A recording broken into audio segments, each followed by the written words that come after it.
হরে কৃষ্ণা। মুক্তিবাণী চ্যানেলের পক্ষ থেকে আজকের আলোচনা করব বরুথিনী একাদশী ব্রত মাহাত্ম্য। শুরু করছি আজকের ভিডিও। বৈশাখী কৃষ্ণপক্ষিয়া বরুথিনী একাদশী ব্রত মাহাত্ম্য ভবিষ্যৎ পুরাণে যুধিষ্ঠির শ্রীকৃষ্ণ সংবাদে বর্ণনা করা হয়েছে। যুধিষ্ঠির মহারাজ শ্রীকৃষ্ণকে বললেন, হে বাসুদেব, আপনাকে প্রণাম। বৈশাখ মাসে কৃষ্ণপক্ষের একাদশী কী নামে প্রসিদ্ধ এবং তার মহিমাই বা কী, তা কৃপা করে আমাকে বলুন।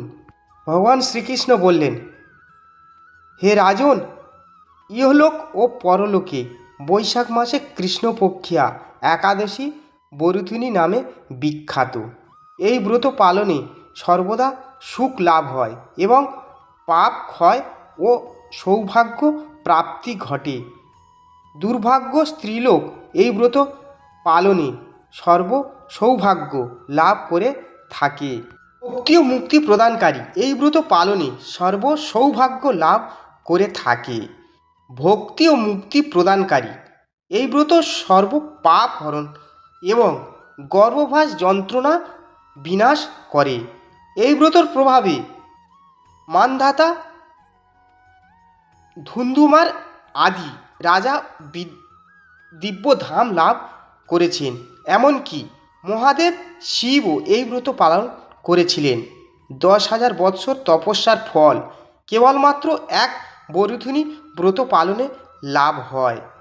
যে শ্রদ্ধাবান ব্যক্তি এই ব্রত পালন করেন তিনি ইহলোক ও পরলোকে সমস্ত প্রকার বঞ্চিত ফল লাভ করেন। নিপ শ্রেষ্ঠ। অশ্বদান অপেক্ষা গজদান শ্রেষ্ঠ। গজদান থেকে ভূমিদান, তা থেকে তিলদান, তিলদান থেকে স্বর্ণদান এবং তা অপেক্ষা ও অন্নদান শ্রেষ্ঠ। অন্নদানের মতো শ্রেষ্ঠ দান আর নেই। পিতৃলোক, দেবলোক ও মানুষেরা অন্নদানই পরিতৃপ্ত হন। পণ্ডিতেরা কন্যাদানকে অন্নদানের সমান বলে থাকেন। স্বয়ং ভগবান গোদানকে অন্নদানের সমান বলেছেন। আবার সেই সমস্ত প্রকার দান থেকেও দিব্যদান শ্রেষ্ঠ। কিন্তু এই বরুথিনী ব্রত পালনে সেই দিব্যদানের সমান ফল লাভ হয়ে থাকে।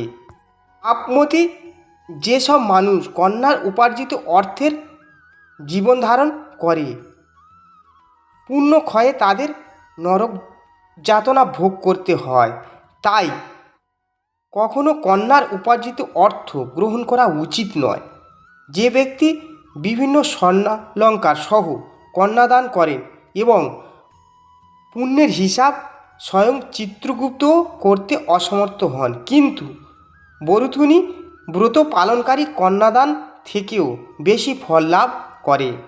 ব্রতকারী ব্যক্তি দশমীর দিনে কাঁসার পাত্রে ভোজন, মাংস, মুসুর, ছোলা, শাক, মধু, অন্যের প্রদত্ত অন্নগ্রহণ, 2 বার আহার ও মৈথুন পরিত্যাগ করবে।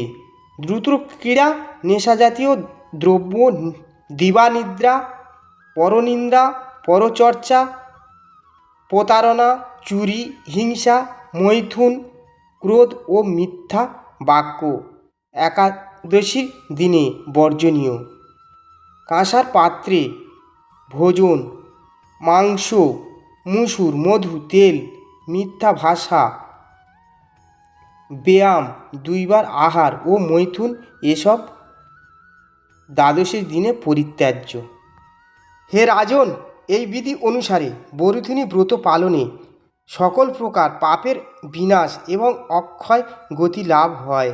যিনি হরিবাসরে রাত্রি জাগরণ করে ভগবান জনার্দনের পূজা করেন তিনি সর্বপাপ মুক্ত হয়ে পরম গতি লাভ করেন।